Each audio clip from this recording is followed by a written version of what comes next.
ராஜராஜ சோழனும் பார்ப்பன அடிமையா இருந்தாரா அப்படின்னா, அவர் பார்ப்பன அடிமையா இருந்திருக்கும் பட்சத்தில் காந்தலூர் சாலை போரை நடத்தியிருக்க மாட்டார். ஏன்னா அவர் நடத்தின காந்தலூர் சாலை போர் பார்ப்பனர்களுக்கு எதிரான போர். அவர் பார்ப்பன அடிமையா இருந்திருந்தார்னா தில்லை தீட்சிதர்கள்ட்ட இருந்து திருவாசகத்தையும் தேவாரத்தையும் மீட்டு எடுத்திருக்க மாட்டார்.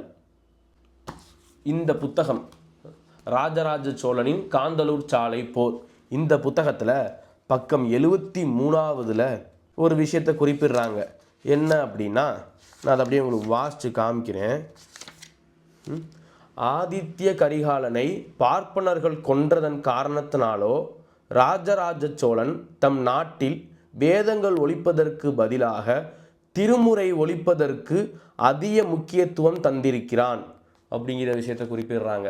இப்போ மன்னர்களில் பார்ப்பன அடிமைகள் இருந்திருக்கலாம், நான் இல்லைன்னு சொல்லலை. சேர சோழ பாண்டிய மன்னர்களில் பார்ப்பன அடிமைகள் இருந்திருக்கலாம். ஆனால் ராஜராஜ சோழன் பார்ப்பன அடிமையாக இருந்தாரா? அதுக்கான தரவுகள் இருக்கா? அதே மாதிரி எல்லா பாண்டிய மன்னர்களும் பார்ப்பன அடிமையாக இருந்தார்களா? அதற்கான தரவுகள் இருக்கா?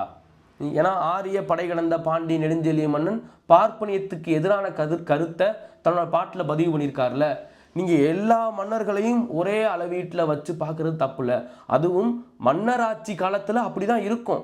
இப்போ மன்னராட்சி காலத்தில் சாதிய ஏற்றத்தாழ்வுகள் வேற்றுமைகள் இருக்க தான் செய்யும். அதனால தான் நம்ம மன்னராட்சி வேணாம் மக்களாட்சி வேண்டும் அப்படின்னு கேட்குறோம். ஆனால் அந்த மன்னராட்சி காலத்தில் கூட ஆரிய படை கடந்த பாண்டிய நெடுஞ்செழியன் அப்படிங்கிற ஒரு மன்னன், நீ படிச்சிட்டினா சாதி இருக்காதுடா, அது உண்மையோ பொய்யோங்கிறத தாண்டி நீ படிச்சிட்டினா சாதி பார்க்க மாட்டாங்கடா அப்படிங்கிற ஒரு எண்ணம் அவனுக்கு இருக்குல்ல. அதுக்கு காரணம் அந்த சூழல் தானே, அந்த தமிழ் சூழல் தானே. அதனால் நான் என்ன சொல்ல வரேன்னா, எல்லா மன்னர்களையும் ஒரே அளவுகோலில் பார்க்கக்கூடாதோ அப்படிங்கிற ஒரு விஷயத்த நம்ம இதில் இருந்து புரிஞ்சுக்கணும்னு நான் நினைக்கிறேன். அதே மாதிரி தோழர் திருமாவளவன் அவர்கள் ராஜராஜன் ராஜேந்திரன் இது ரெண்டும் தமிழ் பேரா அப்படிங்கிற ஒரு கேள்வியை கேட்டிருக்காரு.